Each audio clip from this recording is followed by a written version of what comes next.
এই সত্যি কথাটুকু তো আমাকে বলতেই হবে। তারপরেও যে মেয়েটা আমাদের সঙ্গে যোগাযোগ রাখে, আমরা ডাকলেই বাড়িতে চলে আসে, বাড়িতে এসে থাকে, শ্রীময়ী এই বয়সের একটা মেয়ের কাছ থেকে এর বেশি কি এক্সপেক্ট করা যায় বলো তো? আর কিছু কি এক্সপেক্ট করা যায়? কিন্তু আমি তো এক্সপেক্ট করেছিলাম বরং উল্টোটা। কি? আমি তো ভেবেছিলাম এতদিন যখন পার হয়ে গেছে তখন আরশির মতো একটা মেয়ে অন্তত আমার জন্য অপেক্ষা করে বসে থাকবে না, ওর জীবনটা ঠিক নিজে গুছিয়ে নেবে। সেই জন্যই বোধহয় তুমি এতদিন কোনো খবর না দিয়ে চুপ করেছিলে।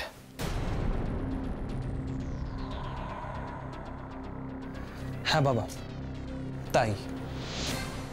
আর এখন তো অস্বীকার করার কিছু নেই, শুধুমাত্র সেই কারণেই আমি এতদিন বাড়ির সঙ্গে কোনো যোগাযোগ রাখিনি, কাজলের সঙ্গেও নয়। আমি জানতাম জীবনের শেষ দিন পর্যন্ত কাজল আমার জন্য অপেক্ষা করবে।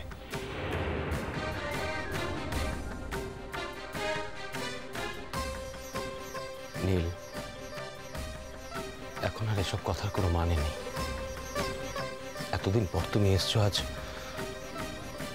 আজ আমি এ নিয়ে কোনো কনফ্রন্টেশনে যেতে চাই না, কিন্তু বাস্তবটা বাস্তবের মতো করে বিচার করো।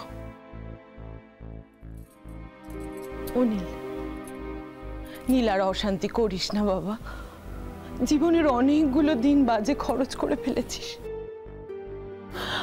আর বাকি দিনগুলো একটু শান্তিতে থাক। আর কিচ্ছু চাই না তোর কাছ থেকে, এইটুকু চাই, আর কিচ্ছু চাই না নীল। ও বাবা শোন না, যে কোনো মুহূর্তে আরশি চলে আসবে। কাজলকে নিয়ে আর কথা বলিস না নীল, আর বলিস না, চুপ করে যা। এবার বলতো ভাইপো, এতদিন তুই কোথায় ছিলি, কি করছিলি তুই?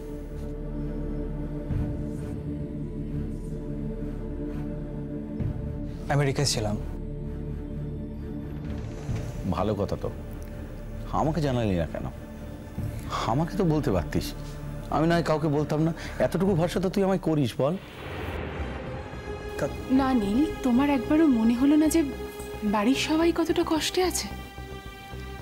তুমি জানো বাড়ির কেউ মন খুলে আনন্দ পর্যন্ত করতে পারতো না? মনে হয়নি তোমার একবারও?